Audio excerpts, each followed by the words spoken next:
Bienvenido a la Escuela Bíblica Sa Feliz. Este es un momento diario de estudio de la Biblia en audio, ofrecido por la editorial Sa Feliz.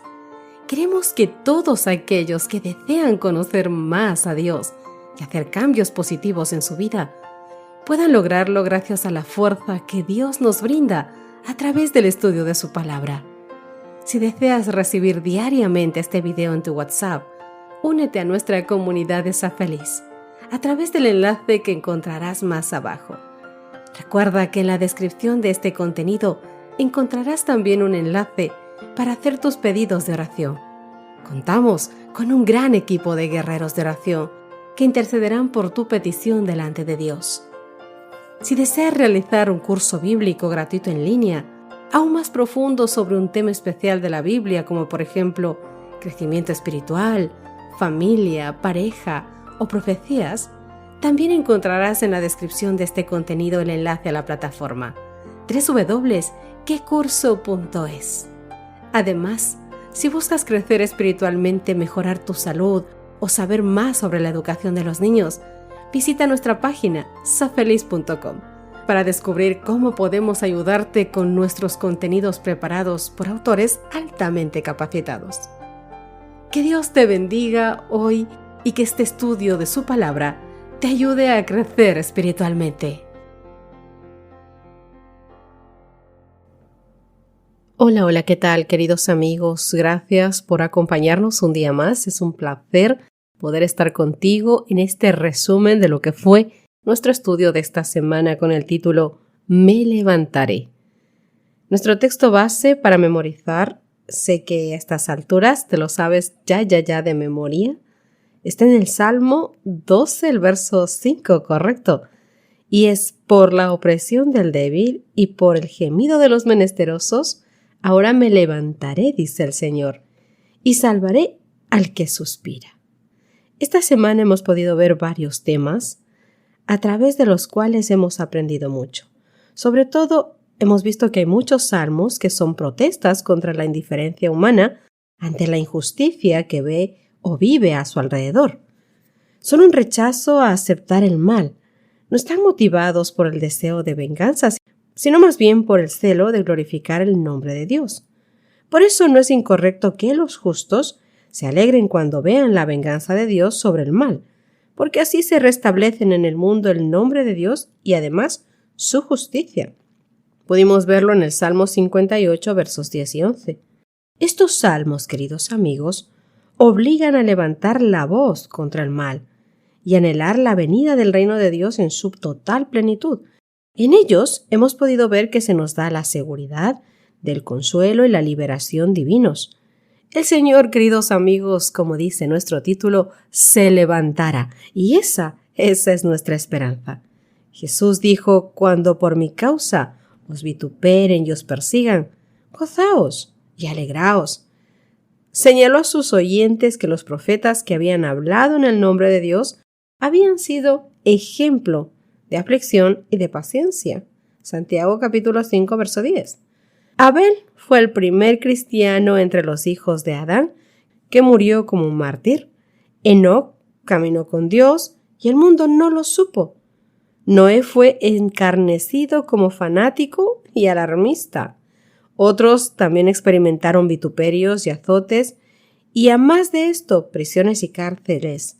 Y otros fueron atormentados, no aceptando el rescate a fin de obtener mejor resurrección.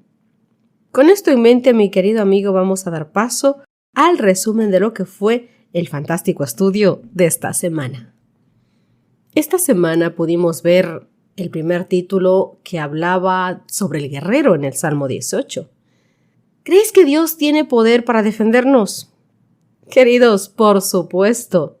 Podemos ver a Dios manifestándose como un guerrero, cabalgando a caballo, haciendo temblar la tierra y levantando humo y fuego a su paso, paralizando al enemigo con su potente voz, usando las fuerzas de la naturaleza como sus flechas y librando así a los que a él claman. Vimos el Salmo 18 que nos hablaba sobre este aspecto de nuestro Señor como guía, como defensor de aquellos que creen en él. Y aunque era un guerrero acostumbrado a la batalla, David también Nunca confió en su propia fuerza, en su inteligencia o en su pericia, en el manejo de las armas, no. Todas sus victorias él las debía a Dios, quien peleó siempre, siempre, siempre por él.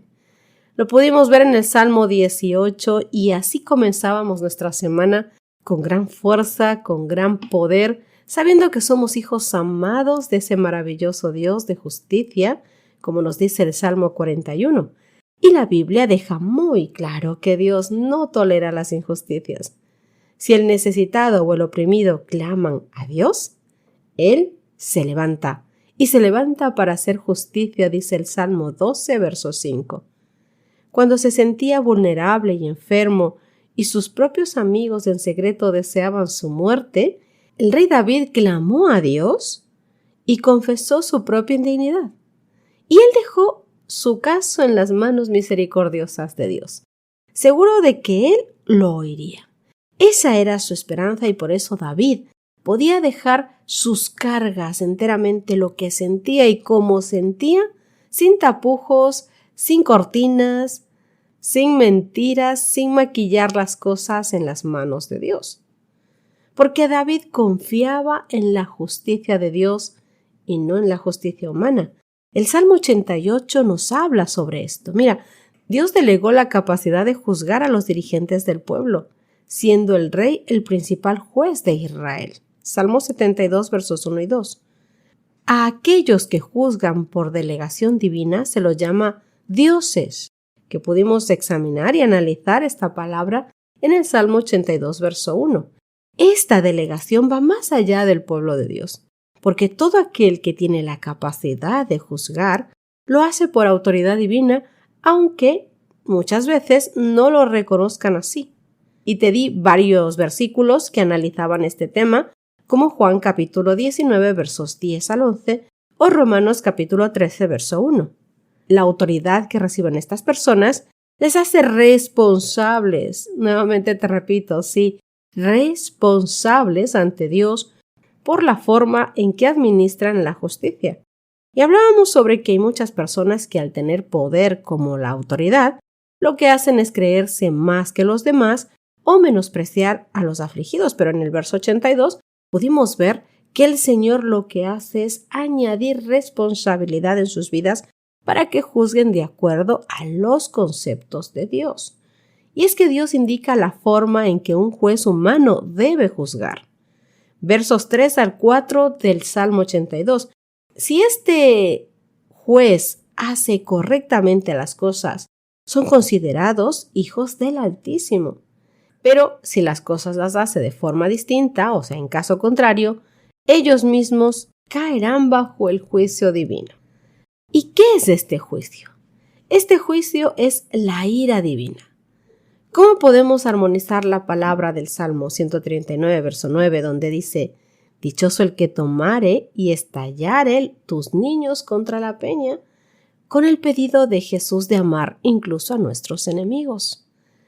¿Sabéis? Los salmos que suplican que Dios se vengue y derrame su ira sobre los hombres son duros y muchas veces desconcertantes, especialmente cuando tenemos en mente nuestra propia ira y nuestra propia forma de vengarnos. Y es que cuando nosotros ponemos a la misma altura los parámetros nuestros con los parámetros de Dios, es cuando empezamos a tergiversar las cosas. No podemos poner en la misma balanza, a la misma altura, la forma de lo que nosotros entendemos como ira y venganza, a lo que es la ira y la venganza de Dios. No obstante, mi querido amigo, el salmista nunca pretende tomarse por sí mismo la venganza. En cualquiera de los textos que leamos en el Salmo, no vemos nada de eso. ¿Por qué? Porque solo Dios puede hacer verdadera justicia y dar el merecido pago a las personas por sus actos. Y el bien y el mal no pueden ser tomados livianamente. El mal tiene sus consecuencias y la ira de Dios se manifestará como el único medio para su erradicación. Hablamos también esta semana sobre el santuario. En el Salmo 89, el santuario celestial está íntimamente ligado con el juicio. En el lugar santísimo, donde el Señor reina, está sentado sobre querubines, dice el Salmo 99, verso 1, se realiza la obra del juicio. Daniel capítulo 7, versos 9 al 10 también nos hablan de este tema. Este es el lugar, querido amigo, donde se realiza el perdón de los pecados y la restauración de la justicia. Esto implica tanto la absolución de los que se aferran al Salvador como la condenación de aquellos que lo rechazaron. Como queda claramente simbolizado en el Arca del Testimonio. El juicio, mi querido amigo, se basa en el cumplimiento o en la violación de la ley de Dios, de los 10 mandamientos. Por eso es que los hijos de Dios anhelan la hora del juicio divino y están seguros de aquel juicio divino y claman por su llegada para que la justicia se cumpla al fin en esta tierra, porque conocen y reconocen que Dios es nuestro juez justo. No porque nosotros alcanzáramos algo para poder estar libres de este juicio, no, sino porque hemos confiado claramente en el amor de Dios, en su misericordia y en los méritos, sus méritos, que Él pone para que nosotros podamos ser salvos. Siempre es Él, queridos amigos, siempre es Él y no nosotros. Además, pudimos ver algo muy importante en esta semana. La promesa de Dios de que Él se levantará es la garantía de que defiende a todos los indefensos y que cuida a los que no son cuidados. Y es que a lo largo de las Escrituras se menciona con frecuencia la importancia de cuidar a los más desfavorecidos de la sociedad. Además, podemos ver en todas las Escrituras que Dios siempre está actuando correctamente para ponerle fin al pecado y para salvar a todos sus hijos.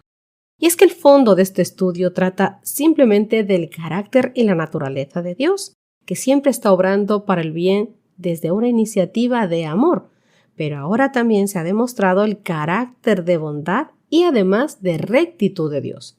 No tiene nada que ver con la observancia solamente de la ley, queridos amigos, aunque de ella hablara las Escrituras y los profetas. Este carácter de Dios es bueno y es recto y llega a todos los que confían en Jesucristo, a los que ponen su confianza en Él. Y en este momento Dios demuestra que es justo y que hace lo que es recto y hace rectos a los que confían en Jesús. Y cuando se trata de cuestiones de justicia, entendiendo bien el término, Dios hace hincapié en cómo nuestras acciones hacia los menos afortunados reflejan nuestra verdadera relación con Él.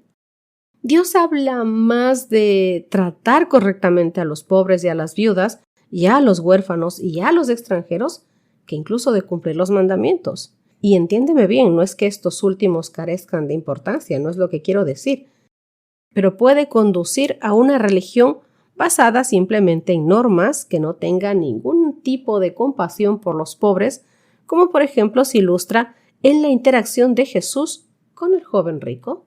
Se puede dar que la gente pueda ser muy legalista en su vida con respecto a los 10 mandamientos, pero que en su corazón no haya una pizca de bondad y de misericordia.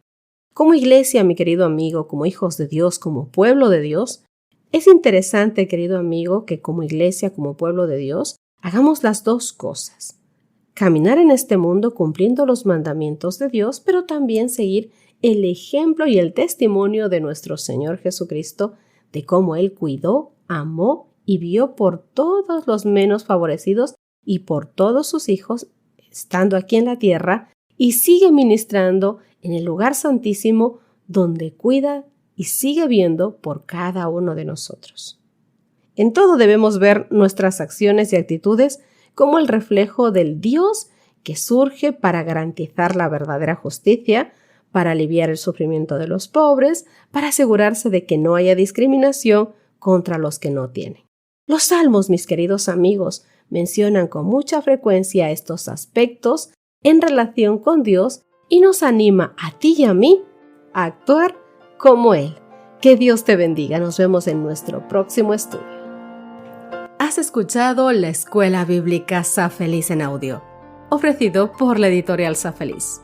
Si deseas explorar otros contenidos para tu crecimiento espiritual, familiar o de salud, te invitamos a visitar nuestra página safeliz.com. Allí encontrarás recursos adicionales que pueden enriquecer tu experiencia y ayudarte a ti y a tu familia. Gracias por ser parte de nuestra comunidad y que Dios te bendiga abundantemente en tu jornada.